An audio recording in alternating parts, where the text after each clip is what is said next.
Welcome to my final review of the Naruto manga. No sirve para nada. No, mi amor, sí sirve, Sí sirve. Until part 3 gets released. Look at this shit.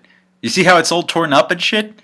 How many people did they have to kill to get their hands on this final issue of Naruto? Needless to say, a lot of people are devastated because it ended, and a lot of people are pissed because of how it ended. Now, as with endings for any series, you can't please everybody, that's a fact. But in terms of people being salty, the internet is kind of like a seafood restaurant right now. This to me has always been fucking obvious ever since I started reviewing the manga. And now that it's actually canon and people are upset, I can't help but be like, that's kind of what I've been trying to tell you this whole time. I don't know if you were paying attention. If you didn't, well, there you go. And I actually said, it's kind of like you're driving a car and I'm sitting next to you and there's a thing in the middle of the road and I think it's a moose and you think it's a cat. You think, oh, no, it's a cat. Don't worry about it. No, we're going to hit a moose. Be careful. No, it's a cat.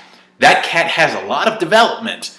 And I'm like, well, we're going to run into it and it's going to turn out to be a moose, so don't blame me once the freaking car is towed. We hit a moose, I was right, and you lose your car, because now it's a piece of shit. So I'm guessing that during the last Naruto the movie, there's going to be at least one kissing scene for one of the couples, or if we get lucky, some R-rated hentai shit. Now, aside from Naruhina, Sasusaku, and Shikatema, a lot of the other couples seem kind of random, just thrown in there, because like, you know, okay, the Sai and the Ino one kind of makes sense because there is a reference to Sai looking like Sasuke, and Ino did have a crush on Sasuke. And who did Lee get with? Is it implied that it's Tenten? Anyway, there's a part in 699 where we see Kakashi looking at Naruto, Sakura, and Sasuke, and somebody pointed this out that he doesn't have the Sharingan anymore, so there's no need to pull down his headband, so it's actually the fact that he's crying. I kind of wanted to see the Hashirama and Madara statues rebuilt as Naruto and Sasuke, but we did get a reference to it at the beginning where, you know, Naruto and Sasuke are stretching their hands out to each other. So that was okay. A lot of the other things from this finale are just complete references to other parts of Naruto. Sasuke poking Sakura on the forehead, reference to Itachi. Him saying thank you is a reference to the time where he left the village for the first time. And it's kind of cool how that ties into one of Sakura's sort of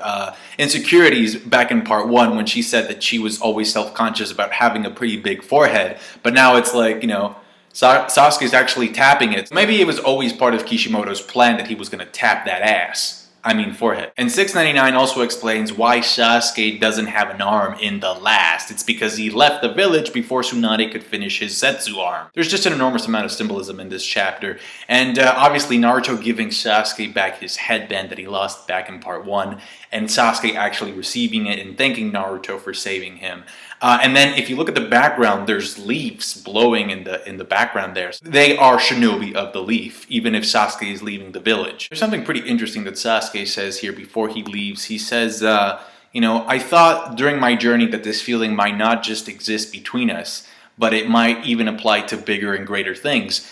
But not everyone is able to do the things you can, and with bigger things, it'll only get harder. This could be Kishimoto's way of saying that there might be a little bit more expansion other than the shinobi nations in the universe, in the Naruto universe. And then you read 700, and it does feel like an ending because it does, you know, sum up and tie up the end for Naruto, the story of Naruto, but it also feels like an introduction, like we're getting acquainted with these kids because they're going to become important in the future. And that's another reason why I think we got so many pairings like up the ass, because the more pairings you have, the more children they can have, and those are going to be the characters of whatever's next. And we do get to see like a conflict. It's not all happy and dandy, you know, because look at Bolt. He's literally doing the exact same thing that Naruto did in the first chapter because he wanted attention. And in this case, we find that even though Bolt does have a family, okay, he's struggling to get his father's attention because Naruto is always busy. By the way, when it comes to Bolt's name, there's a clarification here by Manga Stream that I really liked. It says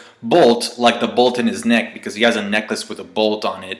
But in the Japanese, the name is Boruto. So kind of like Naruto, except with a B-O. And we also see Asuma and Kurenai's son, as well as Kakashi and Guy. And there's another thing that Kakashi says that just makes me think that there's something more to this story. Kakashi says, and I quote, "I'd like to go and see all of the places I have fond memories in again. And then Guy says, and I quote, "Do you remember the place we first fought? If I recall, that place was..." And then it's a blank. Kishimoto is intentionally withholding information. Actually, now it makes sense because at the end of the manga stream translation, there's an announcement that says, Spring 2015 new story, short compilation series announced, and it says the first book will be Kakashi's story. So that makes more sense now. And it says more details will be announced in the following issues of Shonen Jump. To add on to that, Killer B says, "I think we should go and visit Naruto. Anuki, I think it's a miracle that he's still alive, by the way." Got a translation for each of the insults that Baruto wrote on the Hokage faces. For Hashirama, it's idiot. For Tobirama, it's dork. I think he should have written like bigot or something like that. Then for Tobirama, it's perv. For Minato, it's geezer, because that's his grandpa. And for Tsunade, it's old hag. Konohamaru is a jonin now. And also, I think it's just basically history repeating itself, because I'm pretty sure that a lot of people, from what I've seen, it's not like most of his classmates don't really appreciate or like Bolt that much, which was the same thing that happened with Naruto, because even though Minato was Hokage, people still look down on Naruto. And you know how like Naruto has a tagline when he says Datebayo? Bolt even says, he has one of his own. He says, Tebasa. Manga stream is crashing like a motherfucker. Too many people on Manga stream reading Naruto right now. Then we have Salad as a way of confirming Sasusaku.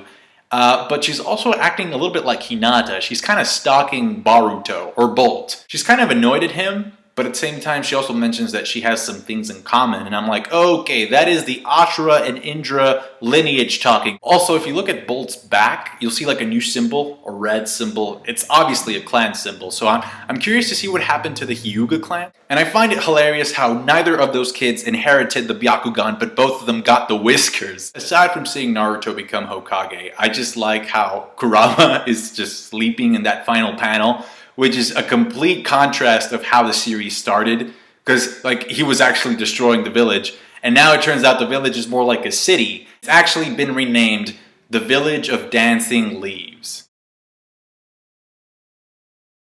If you notice, there's a blank space in this week's comments, and that space belongs to you. You get to write whatever it is you want in that little space. It's your voice, so make it count. And that way everybody can be in the video. Because to be honest, these videos, if it weren't for you, they wouldn't mean anything. So there you go. I'll be doing a proper thank you video, I believe on Sunday. I might get a little bit personal. You know, I'm not going to talk about my genitals or anything, but I am going to talk about what Naruto as a series represented to me, what it meant to me. So just keep an eye out for that. Until next time, remember, Send Your DNA is the answer for everything. Obito is the coolest guy. Sasuke is the best character of the show. Naruhina and Sasusaku are canon, so we can go celebrate. Naruto's Hokage. And above all, thank you for everything. Bye.